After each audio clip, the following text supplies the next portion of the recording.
Bem-vindos e bem-vindas ao nosso 13º episódio de Camomila. A gente já gravou 13 episódios. 13 episódios. 13. E era pra gente já ter gravado muito mais, mas enfim. Consegui conciliar as agendas, os compromissos, e agora a gente tá com a nossa equipe de vídeo, né? Muito obrigada. E fica um pouquinho mais complexo, mas sempre de muito coração. E com bastante pesquisa prévia pra gente trazer aqui o conteúdo. E a bola da vez, o conteúdo que a gente vai falar hoje é sobre redes sociais. Uou. E tudo que, na medida do possível, envolve o uso das redes. Principalmente, né? Eu sou mais familiarizada com o Instagram. Mas algumas das pesquisas que eu vi não falam só sobre o Instagram, falam sobre Facebook também, mas pouquíssima coisa sobre TikTok. Você é ativo em outro além do Instagram? Ou é mais Instagram? Mais Instagram. Mais Instagram. Tem TikTok? Eu tenho. Eu fiz TikTok quando eu fui convidada para fazer o meu TED, Uhum.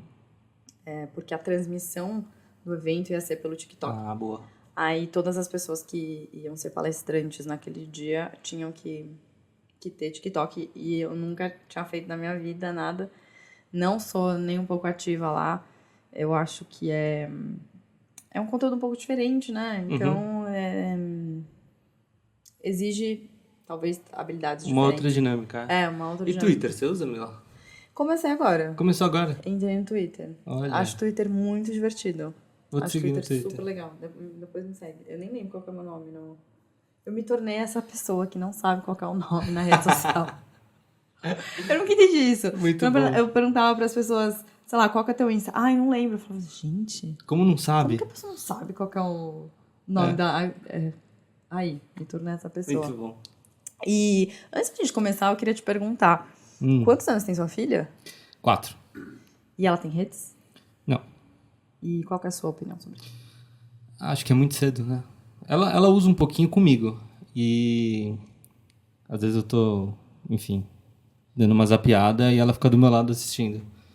E ela gosta muito de um perfil que chama Kids Getting Hurt, se eu não me engano, que é um perfil fechado, que você tem que ser aceito, e aí só pode entrar quem é aceito, e aí os pais mandam filminhos dos filhos se tapeando, né? Se machucando, caindo, batendo, não sei o quê. Gente. Ela fala, papai, deixa eu ver aquele qual, filho?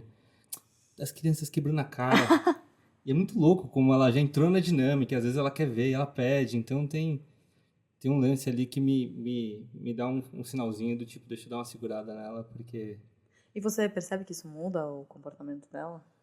Ao longo do Ainda dia? ainda não, mas eu também tenho uma enteada de 9 anos, e ela às vezes na casa da avó dá uma olhada no Instagram, TikTok, e aí ela já é diferente. Ela já tem mais vontade de buscar, já faz as dancinhas, ela de fato absorve o conteúdo sem nem olhar com tanta frequência. Eu fiz aqui uma pesquisa rápida. É.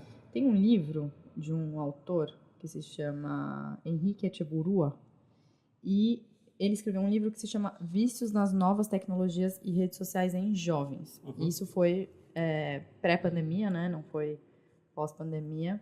E é mais ou menos um guia, principalmente para educadores, e aí entra não só o contexto de professores e tal, mas também pais e todo mundo que está envolvido na educação do jovem, da criança e do adolescente, sobre como que você pode identificar o vício nas redes sociais e como fazer para prevenir isso, e também como que isso afeta, em que lugares que isso afeta o jovem. E eu achei isso muito interessante, porque ele começa com uma abordagem que ele diz: o fato de existir tantos benefícios nas redes é o que torna a gente facilmente viciado nelas. Então, ele fala muito sobre acessibilidade, né?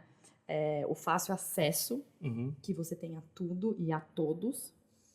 E também os estímulos, as recompensas, né? Que as redes sociais promovem. Então, sei lá, se está num dia ruim, você rapidamente pode, sei lá, tá se sentindo sozinho, você rapidamente pode ter uma companhia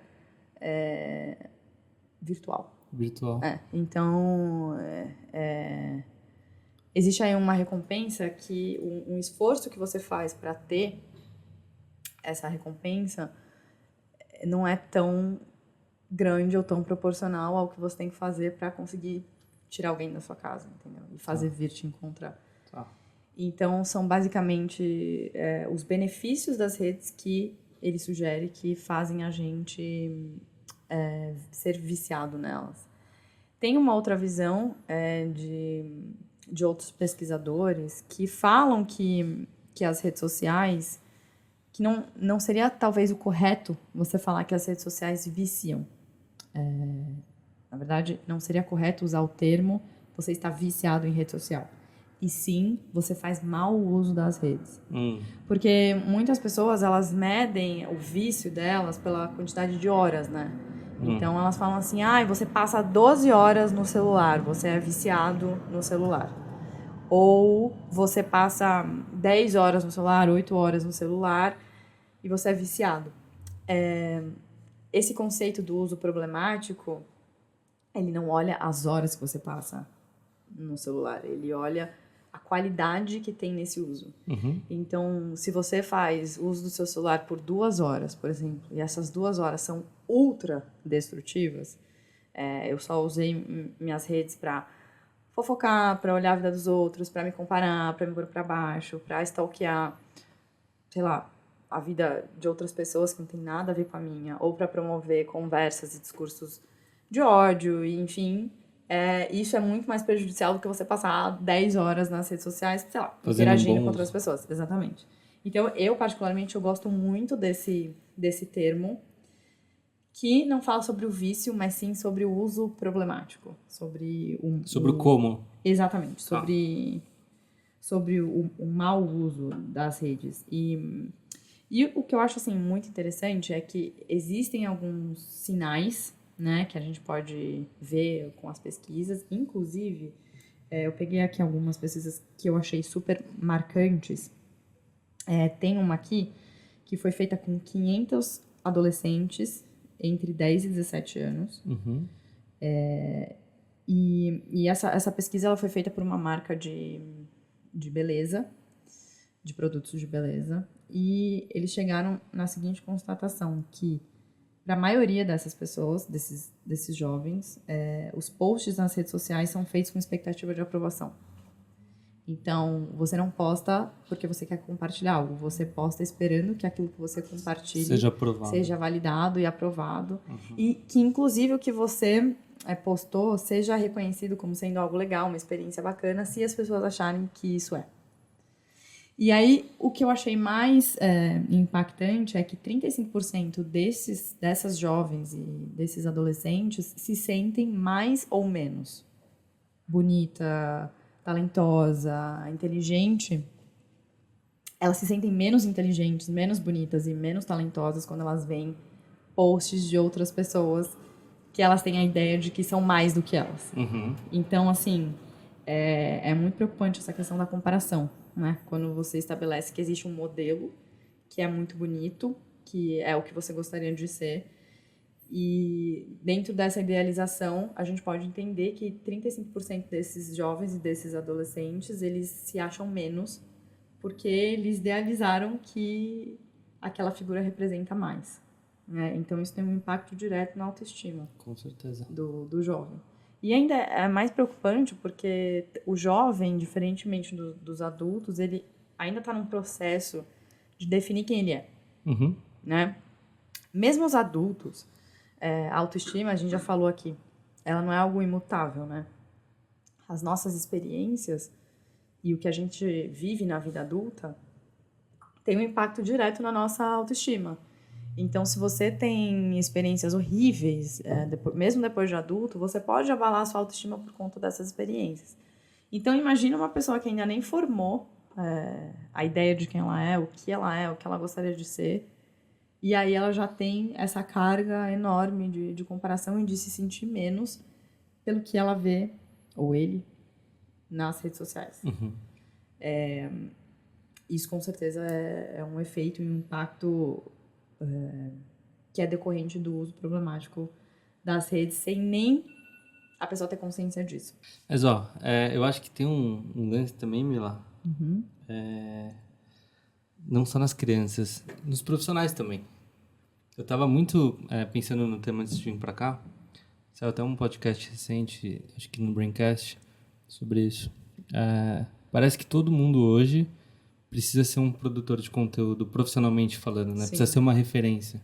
Esse podcast é muito legal, do Braincast, esse episódio. Quem que é?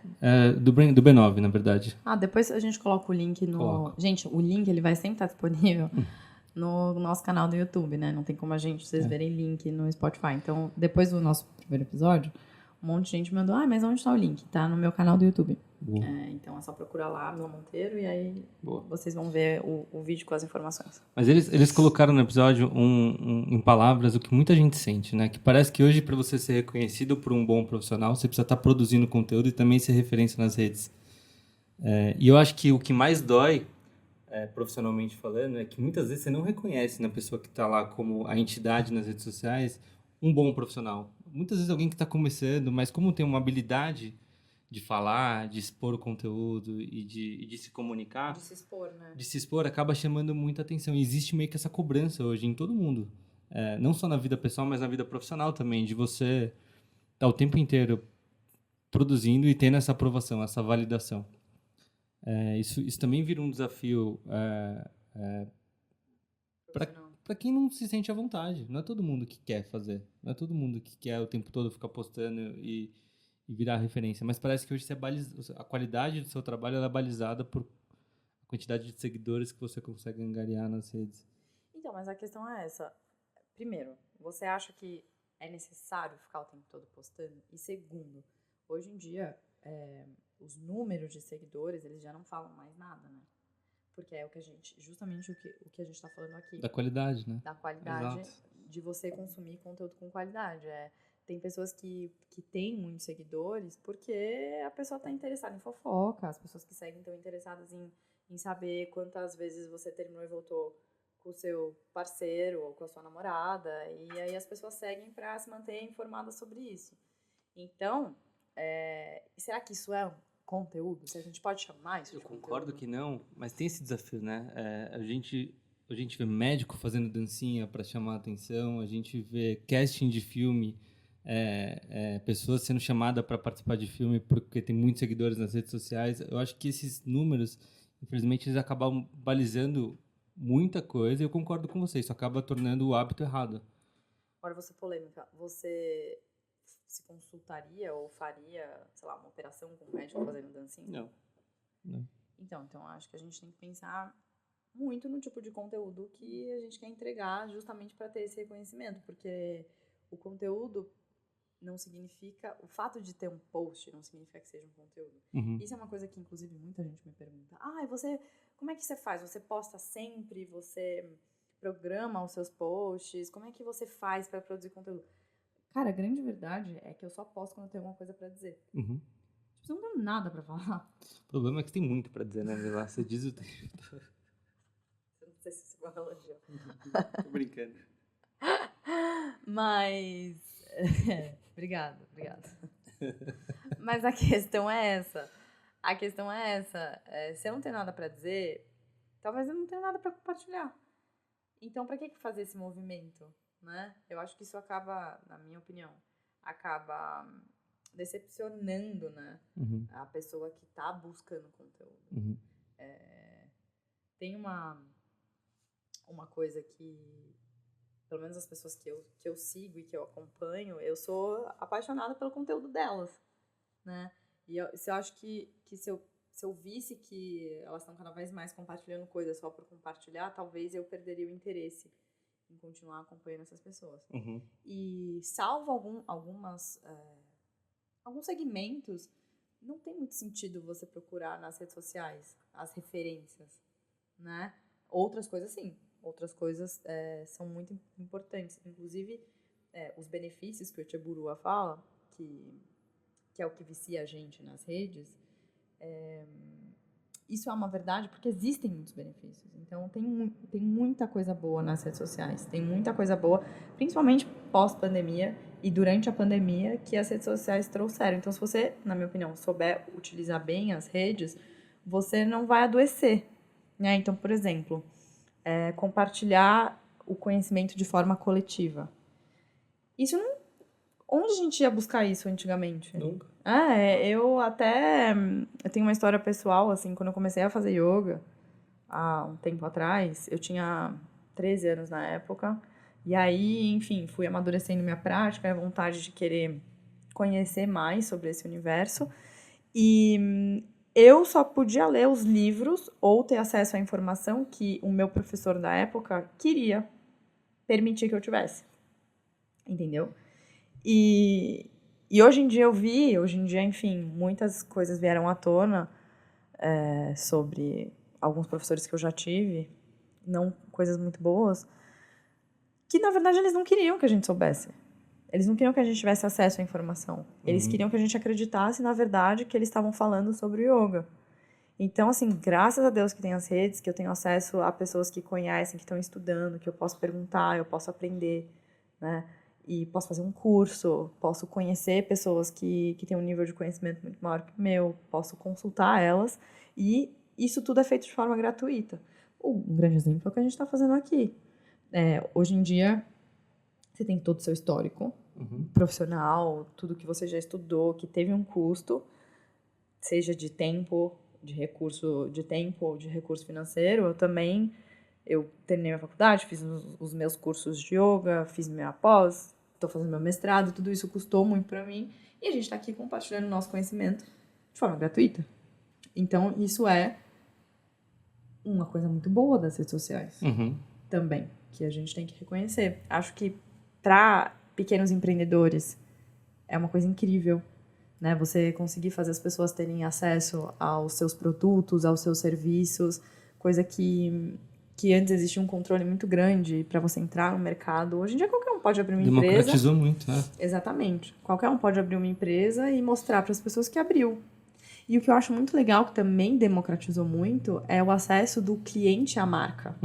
Porque antigamente, eu tenho uma reclamação para fazer, sei lá, de uma marca grande. Como é que as pessoas vão saber? Né? Você só tinha o saque. Quem ficava sabendo... Você ficava numa conversa privada que você não tinha como... Exatamente. Você não tinha poder nenhum. E a empresa fazia o que ela bem entendia. Então, hoje em dia, com as redes sociais, você fez um pedido, o negócio não chegou, as pessoas entram lá, e aí, você não vai mandar... Te respondem rápido. Você rapidinho. não vai mandar meu tênis? Exato. E aí, também não mandou o meu. E aí, o meu também não chegou até hoje. E aí, quando você vê, a marca tá preocupada com 3 clientes. Coisa que antigamente... Não acontecia. Isso nunca ia acontecer. Mas então, pelo que você tá falando, mais do que se preocupar com quem está produzindo conteúdo de má qualidade, é a gente se educar, né? A gente ter uma educação de como consumir. Isso, exatamente. Eu queria dar nome aos bois, né? Para isso. E o nome disso, para mim, é medida de controle. Medida de controle. É você ter controlado qual tipo de conteúdo que você tá escolhendo consumir. Então, da mesma forma que você escolhe a sua refeição e você escolhe como que você vai se alimentar no seu dia, você também tem que escolher como que você vai alimentar a sua cabeça. Isso é fundamental pra gente ter uma boa higiene mental. Com certeza. Porque se você não fizer isso de forma consciente, você tá o tempo inteiro absorvendo informações que podem não te fazer bem. E você tá o dia inteiro com essas interferências. O dia inteiro com coisas que vão te deixar pra baixo. E não é nem notícia, não é uma coisa de você se tornar um alienado do mundo. Nossa, eu não queria saber o que tal pessoa tá fazendo. Ou não queria saber da vida dessa pessoa. Não queria ter esse tipo de informação. Isso pra mim não muda nada na minha vida. Não quero ter. Não quero ter acesso a tal pessoa. Não quero ter acesso a, sei lá, a tragédia hoje. Então, assim, nas redes, as pessoas, eu acho que elas perdem a noção da quantidade e da possibilidade que elas têm de controle, né? A gente se deixa muito levar pelo que aparece no algoritmo, né? No algoritmo, a gente se sente muito refém do algoritmo e acha que tem pouco controle sobre isso. E eu acho que isso é uma verdade, até porque eu não faço a menor ideia como isso funciona. E eu tenho certeza que a gente tá falando aqui sobre o tema, vou chegar em casa e vai ter trocentas mil coisas novas no meu telefone. Mas acho que o maior controle que a gente pode ter é escolher não ver. Escolher não. Escolher oculta, bloqueia, restringe. Limpa, né?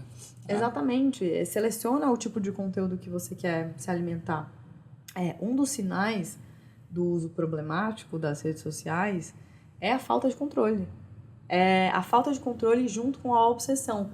E aqui a definição de obsessão não é simplesmente você usar o tempo inteiro, é simplesmente você não conseguir deixar de pensar nesse uso. Então, o fato de você não usar gera uma preocupação porque você não está usando. Abstinência, assim, eu não consegui desligar, você disse? Desligar, assim, não consegui me desconectar. A abstinência é você sofrer por estar sem, né? Sim. A obsessão é você ter constantemente essa necessidade de. Entendi. Né? Então, você tem a necessidade de pensar no que você vai produzir. Você tem a necessidade de consumir o que está sendo produzido. E girar sua vida em função disso. Exatamente, em função disso. Tá. Então, isso é um dos sinais dos malefícios da rede social, a falta de controle e a obsessão. E eu acho muito interessante que um outro sinal da falta de controle das redes sociais é você perder o controle não só do uso, mas também das suas emoções. Você ter as suas emoções suscetíveis a aquilo que está publicado nas redes. Então, alguém tem o poder de estragar o seu dia porque fez uma publicação, porque fez um comentário. Então, assim, você perder o controle emocional por causa de uma situação virtual. Ou então, você mudar a sua personalidade por conta de ser nas redes. Então, você fazer algo que você não faria pessoalmente só porque você está protegido pelas redes sociais, supostamente protegido. Então, isso são sinais de usos não saudáveis das redes sociais. Você ter comportamentos de rebeldia que você não teria ao vivo, pessoalmente. Você ter discursos de ódio, você discriminar alguém, você fazer certos tipos de julgamento que você não teria coragem de falar pessoalmente, ou até mesmo você ter coisas que você só consegue falar e expressar, seja para um parceiro ou para um amigo, virtualmente. Perder essa capacidade verbal e semântica mesmo de comunicação pessoal. Fora isso, tem uma lista enorme, que é deixar de fazer as coisas que você faria na sua rotina por causa das redes. Ou seja, você interromper hábitos comuns ou coisas que você faria normalmente porque você ficou preso nas redes sociais. Sono nem se fala. Então, ter dificuldade de dormir, não só porque você ficou ali, mas porque às vezes você viu alguma coisa ali que não te deixa dormir. E aquilo fica na sua cabeça. Que fica martelando na sua cabeça. Então, é um acesso tão grande que muita gente permite que a rede social tenha, que é uma loucura. E é difícil de identificar, né? Porque normalmente quando você está envolvido, você não percebe. Então, mas aí que é interessante e importante você fazer os checks desses sinais, né? Então, assim, os meus relacionamentos estão sendo prejudicados. Meus relacionamentos interpessoais, meus relacionamentos ao vivo, da vida real, eles estão sendo prejudicados por conta do mundo virtual. Então, assim, todo momento em que você sentir que existe um conflito, para analisar. Para pensar. Fala, nossa, meu namoro tá melhor, tá pior, por causa de mundo social, virtual. Minhas amizades estão mais próximas, estão mais íntimas, por causa de rede social, ou não.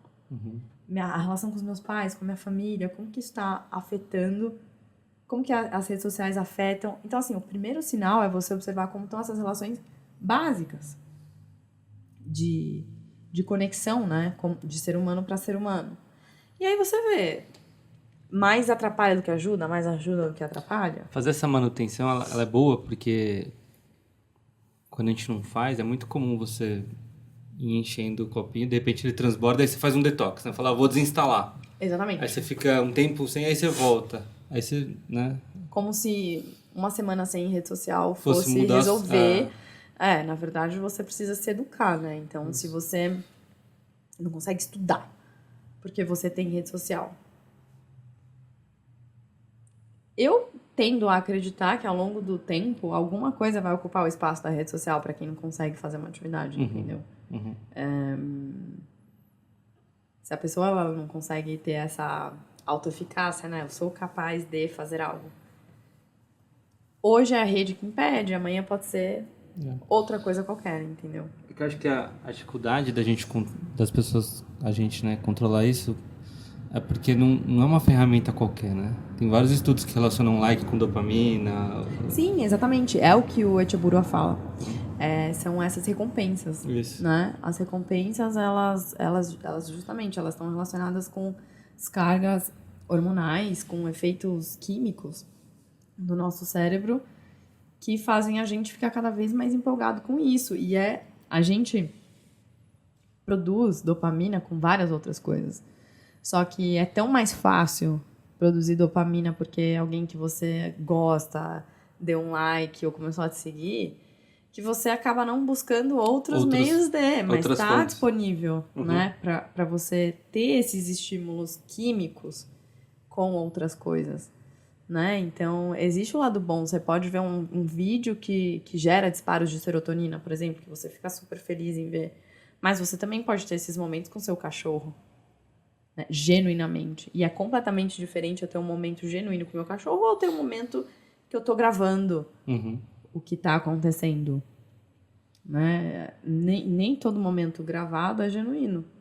Existem pessoas que fazem mais momentos genuínos, mesmo eles sendo gravados, e existe aquela coisa que você sabe, que você fala assim, gente, isso não existe em lugar nenhum, só no mundo virtual.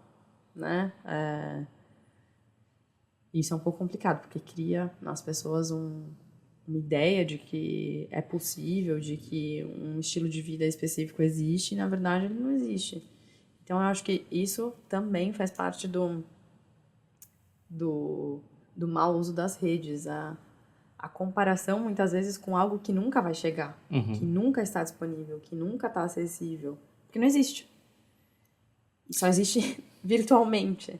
Né? Nem na vida da pessoa que você está olhando, porque existe. Muitas vezes ela está expondo só a parte boa, né?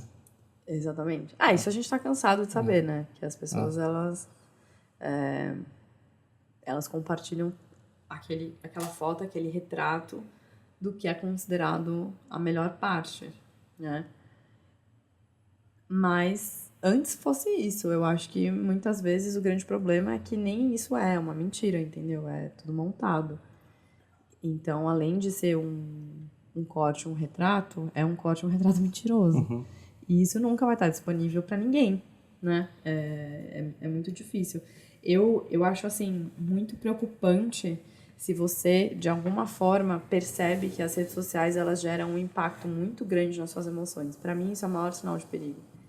Então, assim, se eu tenho um momento de uma euforia enorme versus um momento de um mal-estar gigante por causa das redes sociais. Então, assim, o quanto isso é capaz de tirar minha paz, o quanto isso é capaz de me incomodar, né? O quanto isso é capaz de estragar o meu dia. Eu entendo que isso é um dos principais temas que a gente precisa ver, né? Tem pessoas que chegam a precisar se internar, a precisar que alguém tire o telefone, a precisar ter medidas de intervenção mesmo, por conta das redes sociais, fora todas as outras questões de ansiedade, depressão, que muitas vezes é feito, né, o uso de tratamento, de medicação, enfim, por conta de uma situação virtual, né? O quanto a gente torna isso real. Uma das perguntas que fizeram antes, que eu acho que tem link com uma parte que você falou, que é como você faz para controlar o tempo, já que você trabalha com isso. Que aí, no seu caso, tem uma camada a mais, né? Que não é só sua vida pessoal, é seu trabalho também. Parte do seu trabalho passa ali. Como é que você enxerga o limite?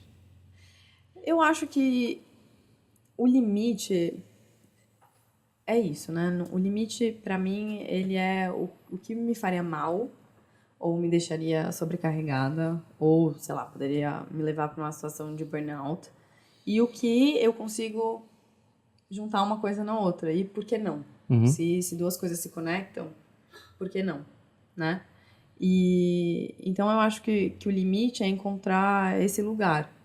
Quando eu me sinto muito forçando, talvez, isso não combina, isso não tem nada a ver comigo, então para que eu vou compartilhar nas redes, né? Eu sempre procuro trabalhar com pessoas e trabalhar com marcas e com produtos que tenham a ver com a minha vida pessoal. Porque senão eu não vou conseguir criar um espaço para compartilhar isso. E eu não tenho o menor problema em fazer publicidade. Claro que avisando as pessoas que aquilo é uma publicidade.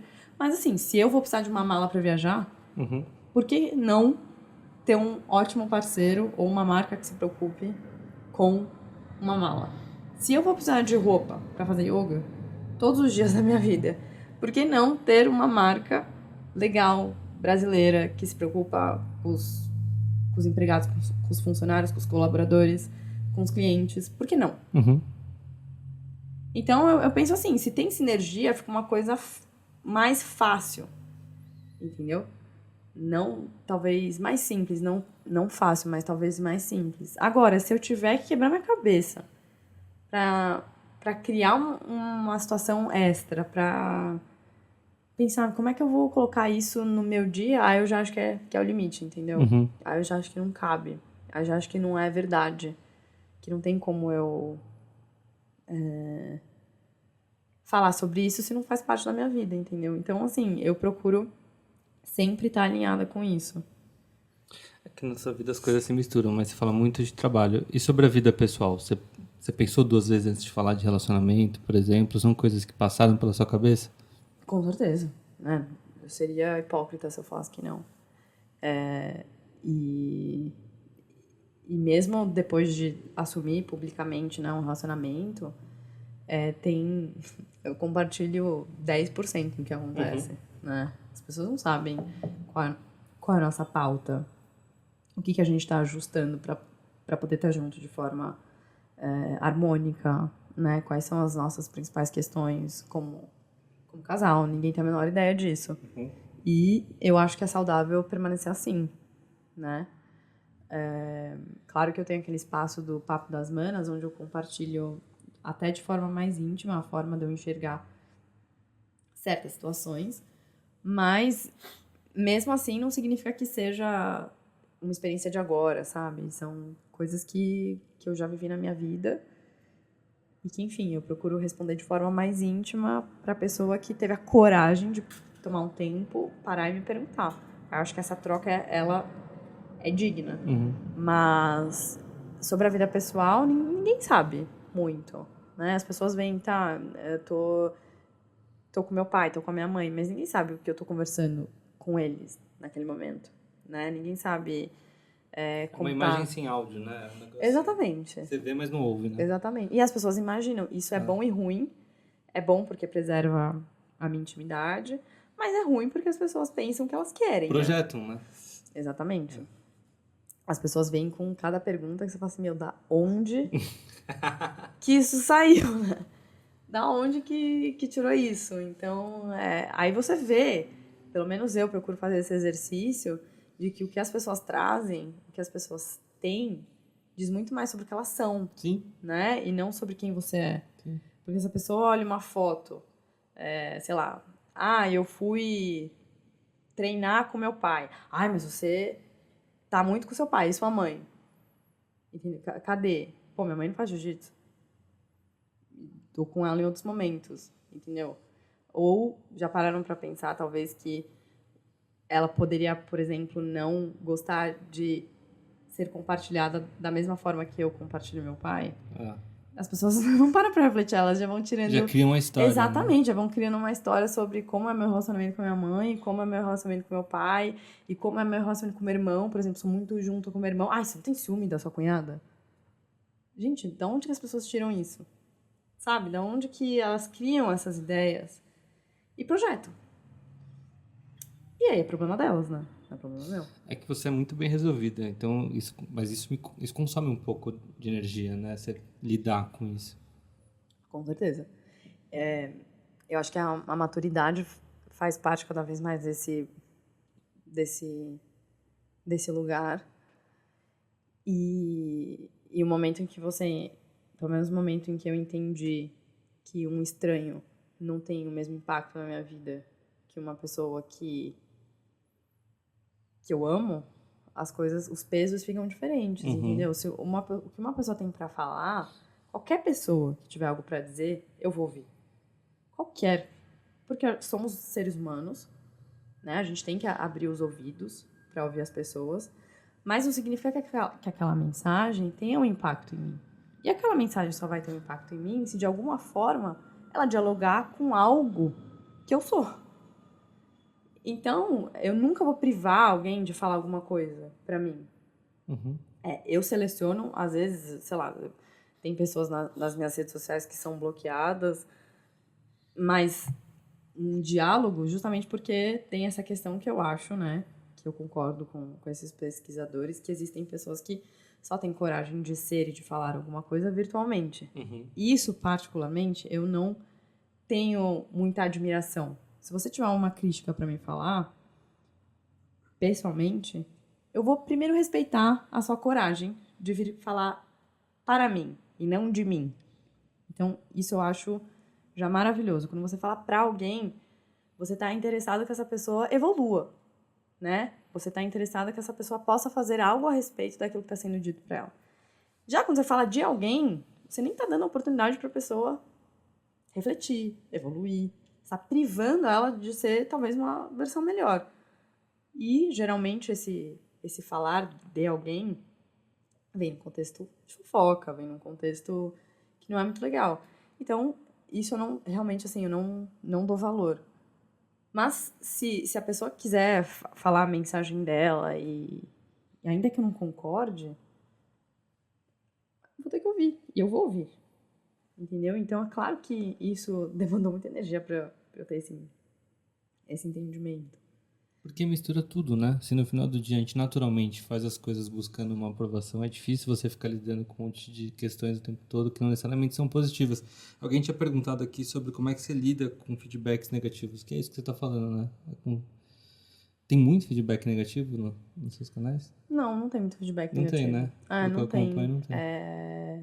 É isso, né? Eu acho que tem uma grande diferença em um feedback negativo, no sentido de que existem pontos para você melhorar como ser humano, e isso sempre vai existir.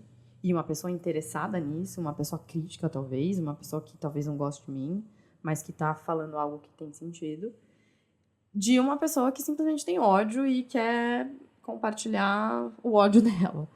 Então, assim, existe uma diferença muito grande nesses dois tipos de pessoa.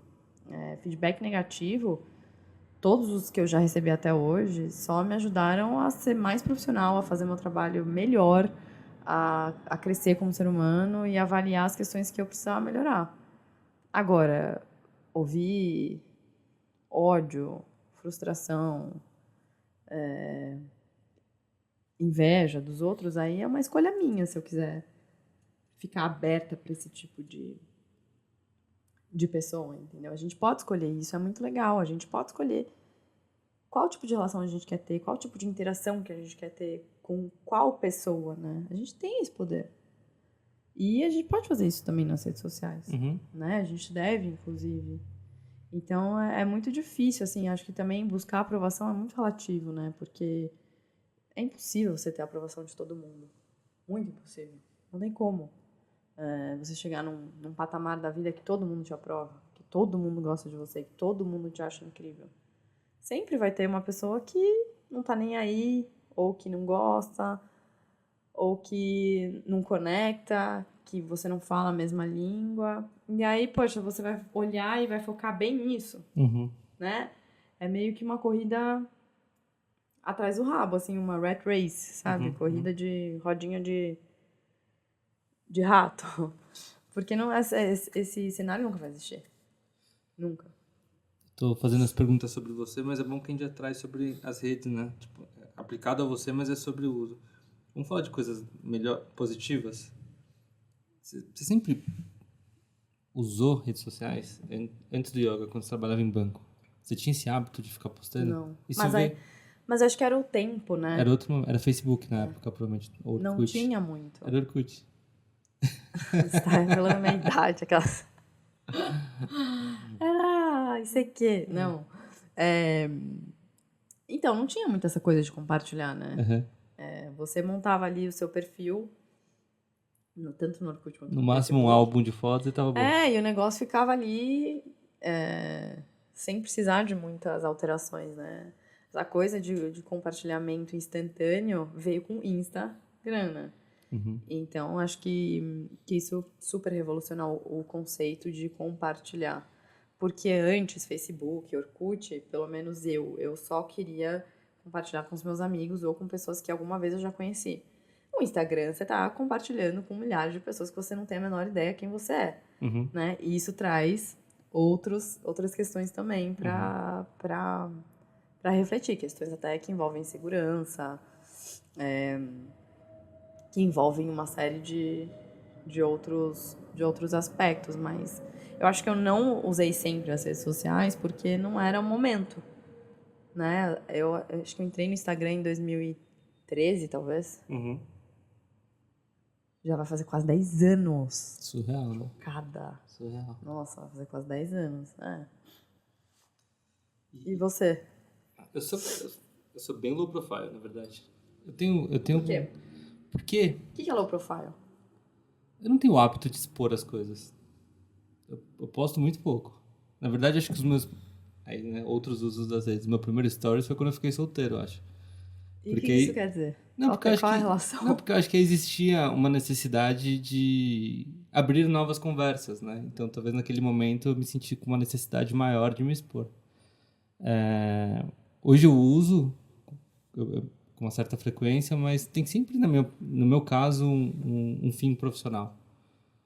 Tem sempre um fim profissional. Então, sempre que eu estou publicando tem a ver com coisas da agência ou com coisas que, para mim, é importante expor, porque hoje, no meu cargo, na minha posição dentro da agência, é esperado que eu seja um porta-voz do que está acontecendo. Mas não é natural para mim puxar o celular e fazer um stories ou fazer um post. É um negócio quase que planejado, trabalhado, porque, enfim, a sociedade hoje me pede um pouco disso. Te impõe. Não, a gente está aqui compartilhando, então, duas versões muito opostas, né, de uso das redes. Mas eu acho que é um paradoxo enorme, porque o uso das redes, ele não significa novas conversas. Muitas vezes o uso das redes significa mais isolamento. Mais isolamento. E isso é o que mais preocupa, né? Principalmente com o jovem e com o adolescente, é que o fato de você ficar muito no telefone, nas redes sociais e no mundo virtual, você se isola do mundo. Uhum. Então você faz o oposto. Você não tem novas conversas, você não abre novos espaços, você só se fecha cada vez mais do fato de ter que se expor. Entendeu? E é muito paradoxal. Com certeza. Porque você, ao mesmo tempo que você se expõe, você não se expõe. Porque você tá atrás de um aparelho. Entendeu? Sim, sim. Então, isso é uma loucura mesmo. Porque você pensa que as redes, elas servem para criar pontes, mas não necessariamente. Por isso que a gente tem que ficar o tempo inteiro observando isso. Eu acho que boa parte, por exemplo, dos anos que eu passei solteira, eu só passei tanto tempo solteira porque eu tinha as redes sociais. Fala mais. Porque as redes sociais, elas abriam a possibilidade de você pensar que você estava interagindo, então suprir, né, uma necessidade de interação social. Entendi. Sem interagir. Sim, entendi. Né? E muitas coisas ficavam só nas redes sociais. Então, assim, combina de sair, combina de se encontrar. Mas você tá sempre conversando, mas exatamente, você tá em casa, você tá sozinho. Mas você tá em casa. Inclusive, eu vi faz muito tempo, então eu não consigo nem falar de quem que foi. Mas eu vi pesquisas sobre autoestima, com relação, né, a relacionamentos nas redes sociais, chaveco, essas coisas e tal, que todo mundo fala que ajudou muito, né? Todo mundo fala assim, nossa, as redes sociais facilitaram muito o approach, o papinho furado, o chaveco e tal. Mas, ao mesmo tempo, ninguém pensa também que as redes sociais, elas também massificaram as rejeições. Uhum. Porque antes, se você saía, sei lá, numa noite, e você chegava em 3 mulheres, você poderia receber 3 nãos, no máximo. Hoje em dia, as pessoas falam assim, mas o cara vai lá e manda 15 mensagens de uma vez. Ou o cara vai lá e manda 20 mensagens de uma vez. Aí ele recebe 20 nãos.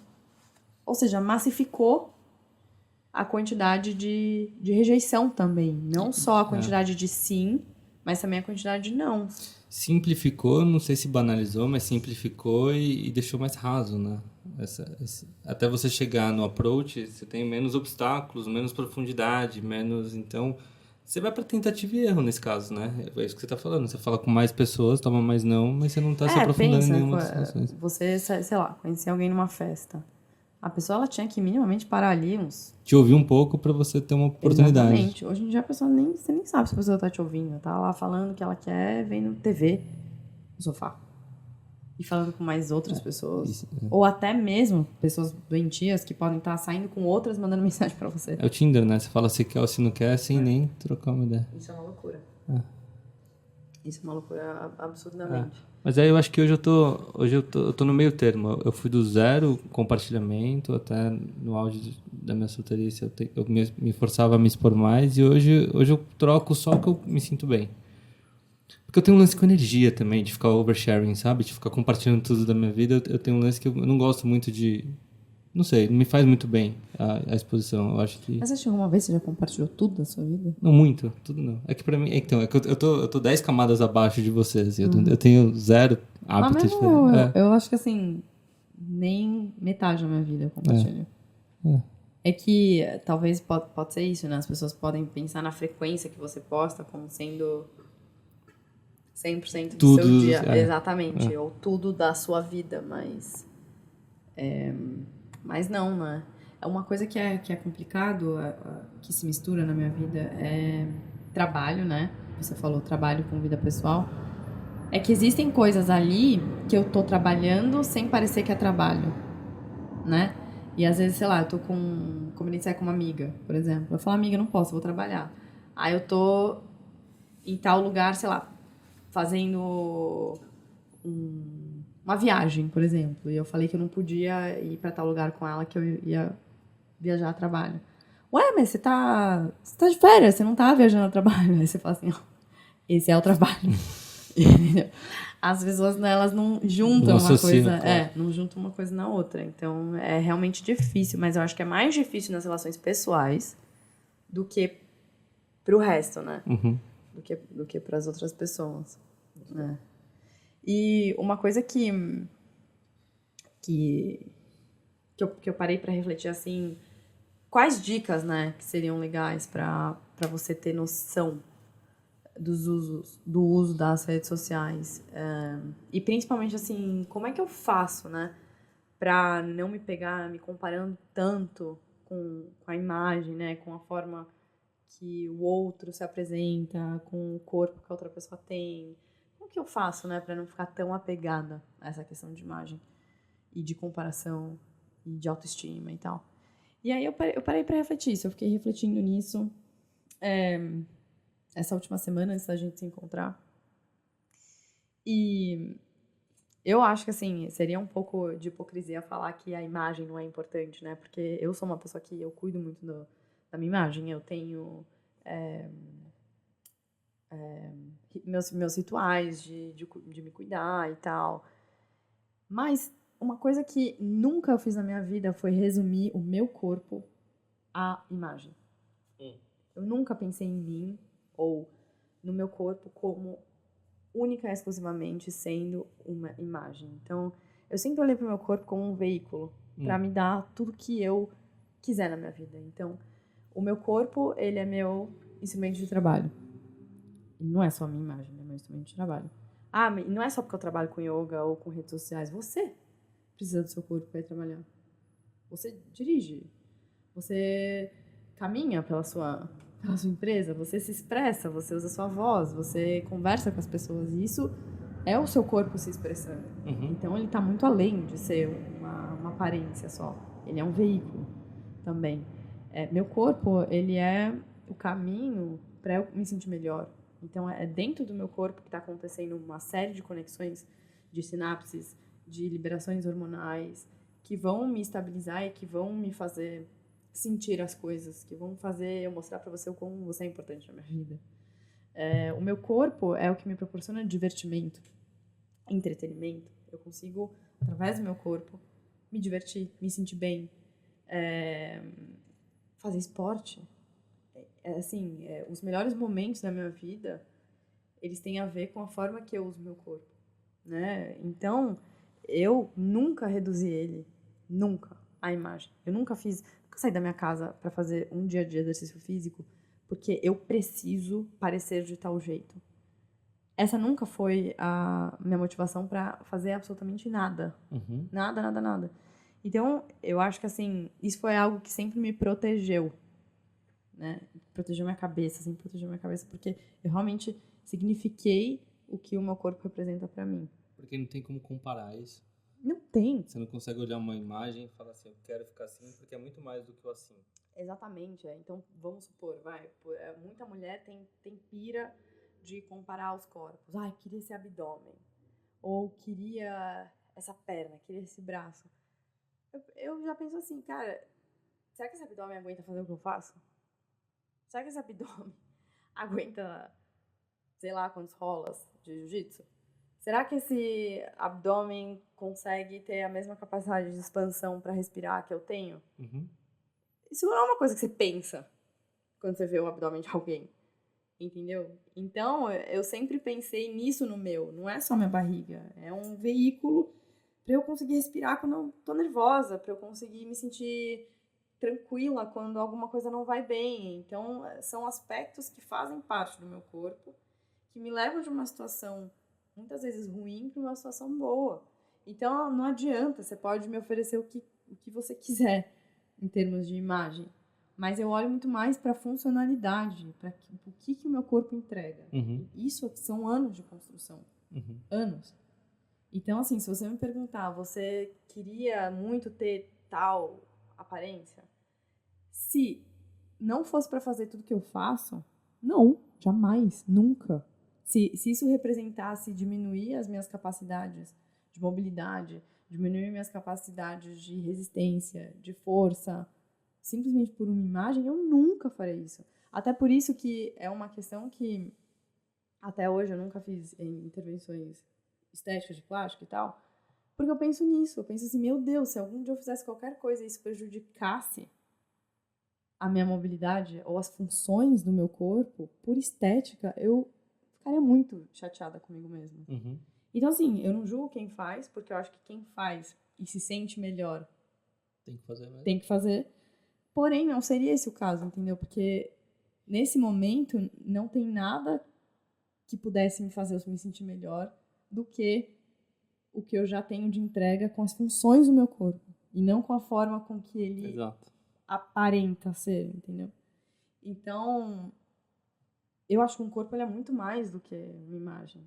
Ele é seu veículo, ele é a forma que você vai se comunicar com o mundo, ele é a forma que você vai sentir o calor da sua filha, ele é a forma que você vai sentir prazer com a mulher que você ama, ele é a forma que você vai viver. Uhum. Então, é muito injusto você reduzir ele a uma foto.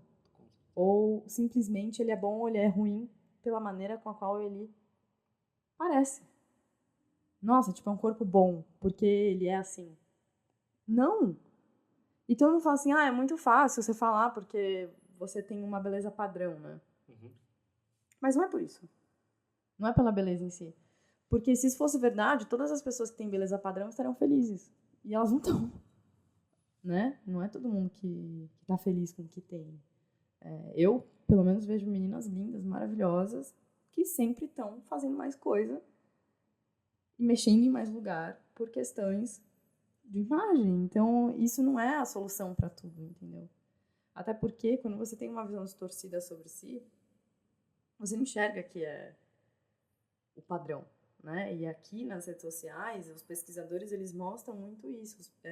Eu vi uma pesquisa feita pela USP, que é a interferência, né, da autoimagem e a relação da autoimagem com as redes sociais. E, de fato, existe, sim, quando a gente estabelece que existe um padrão e que existe um modelo, as pessoas elas fazem de tudo para se aproximar disso. E quando você não se aproxima disso, você tem efeitos colaterais, como não se sentir em parte, se sentir sozinho. Por conta disso, você pode desencadear depressão, ansiedade, pânico. E aí, soma isso mais um contexto familiar ruim, que vamos combinar que tá logo ali, né? Não é muito fácil a gente ver famílias perfeitas, né? Acho que nem existe. Você junta isso, mais toda essa pressão de ter que ser como alguém, ou mais próximo de o que alguém é, que certamente não é aquilo que você é, né? Porque a gente é único. Isso é muito difícil para a saúde mental de qualquer um. Então, eu acho que a chave em fazer bom uso das redes sociais também, da questão da autoimagem, da questão da imagem, é você ressignificar o que significa para você, né? Principalmente, acho que nesse caso, agora até os homens, né, estão entrando nessa noia da aparência física. Antes era uma coisa que só eu via muito acometer mulheres, né? Mas agora até, acho que até os homens estão nessa coisa de tentar harmonizar tudo. Tem um layer que talvez até seja pequeno dentro dessa fala toda que você colocou, que a sua imagem que você está usando para se comparar nem é a sua imagem de fato. Sabia que existem pesquisas que já provaram, óbvio, né? Parece óbvio, mas se outra pesquisa na história, você comprova. A imagem da selfie é uma imagem distorcida sobre si. Ela não capta a realidade. Existem uma série de distorções que a câmera, quando está tirando, ela aplica na imagem, que as pessoas estão se acostumando a se enxergar por uma imagem que não é uma imagem real, diferente da imagem do espelho ou da imagem realista. Então, a gente está buscando um estereótipo, um padrão ou qualquer coisa, e o que a gente está usando ainda como base de comparativo ainda nem é a realidade. Isso é para deixar qualquer um louco, né? Então... Isso é para deixar qualquer um louco. E olha, pra mim não tem coisa mais legal do que eu ver quando eu conheço alguém que eu conhecia pelas redes, ou até mesmo quando as pessoas me conhecem. Pra mim, o melhor elogio é falar assim, nossa, você é muito mais bonita, ou você é muito mais interessante pessoalmente do que pelas redes. Justamente por isso. Porque é tão fácil a gente construir uma ideia atraente, uma ideia bonita, uma ideia inteligente pelas redes sociais. E ao vivo falta. Exato. Né? Ao vivo falta muita coisa. Então, você vê que nas redes sociais todo mundo é especialista sobre tudo. Todo mundo sabe tudo, todo mundo é inteligente, todo mundo é bonito, todo mundo é feliz. Um pouquinho de intimidade que você tem com essas mesmas pessoas, você descobre que... É por isso que eu sou low profile, pra não frustrar, entendeu? Eu garanto que no ao vivo eu não vou frustrar. Aí eu posto pouco.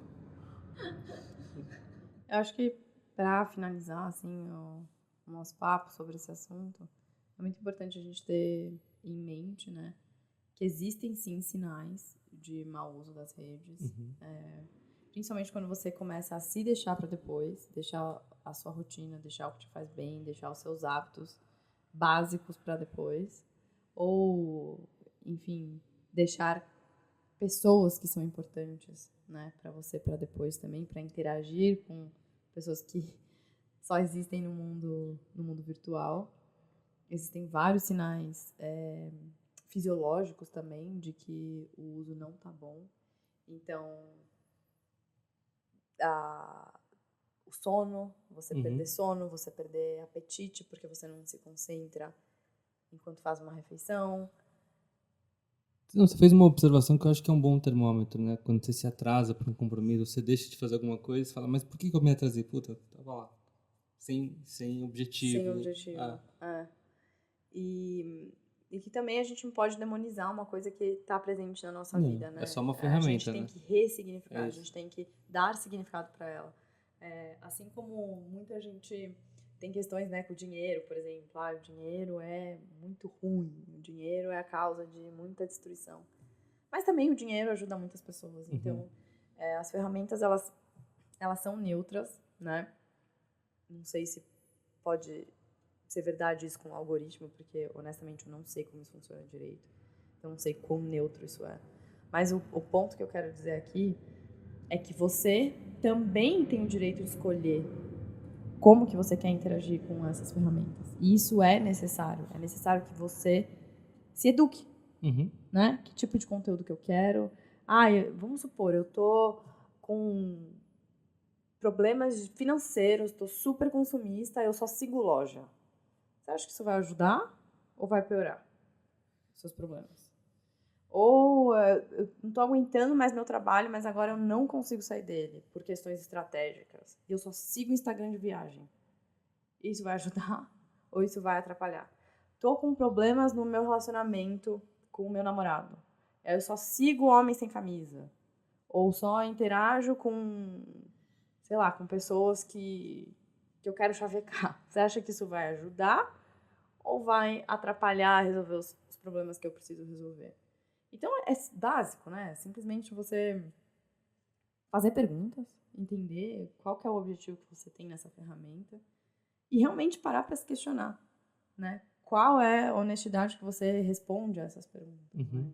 Então, como que você está fazendo uso dessa ferramenta? E fazer higiene, né? Selecionar, exatamente. Selecionar o que você quer consumir. Pensa no conteúdo, assim como você pensa na sua comida.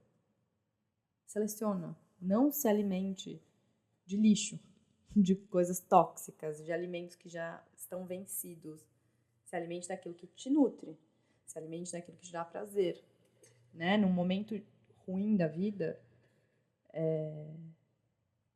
seleciona o que você quer ver, né? Pra te deixar melhor, a gente não precisa ficar pior. E sem se isolar também, fura a bolha. Eu gosto muito de entrar em contato com conteúdos que não necessariamente são óbvios pra mim, sabe? O acesso à informação, isso. ele tá Vai aí, de ele tá cabeça disponível. Você pode fazer isso também. Isso é um critério seu e é muito legal. Estabeleça os seus critérios, né, para você usar as redes sociais. A rede social me irrita, mas eu só sigo pessoas que me irritam. Eu só sigo pessoas que compartilham conteúdos que eu acho fútil, conteúdos que eu acho descartáveis. Ai, olha essa pessoa aqui, que horror. Para de seguir. Não se irrite, simples assim. Siga coisas que você gosta. Né? Não precisa ficar fazendo isso. Tem gente que precisa se avaliar e se desapegar de certas questões que justamente não vão interferir no seu humor, não vão interferir no seu bem-estar. Né? A gente quer se aproximar cada vez mais, pelo menos eu acho, de uma vida desejável. Né? E as redes sociais, elas podem muito te ajudar a chegar nesse lugar, como podem te atrapalhar a chegar nesse lugar. Né? Do ponto de vista profissional, você quer construir integridade, né? Você quer construir a sua história profissional. Será que vai ajudar na sua construção se você ficar fazendo divulgação cada hora de uma coisa diferente? Hoje você fala de uma marca, uma semana depois você fala da marca concorrente, falando que as duas são ótimas, falando que você ama. Gente, eu amo tal coisa, é maravilhoso, é o melhor. Um mês depois, o melhor é esse, eu amo. Será que isso vai construir credibilidade para as pessoas? Quantas vezes você, como profissional, fala não? É muito importante construir também essa integridade, essa honestidade com a outra pessoa que está parando um tempo do dia para te ver.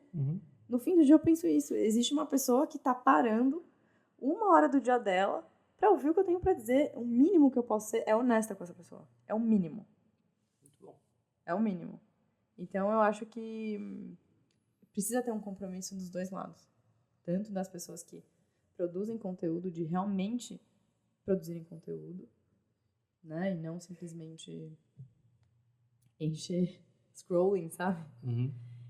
E das pessoas que comecem a selecionar o conteúdo que vocês consomem, né? Começa a falar, nossa, isso aqui não me faz bem, isso aqui não é bom, isso aqui não tem nenhum conteúdo para agregar.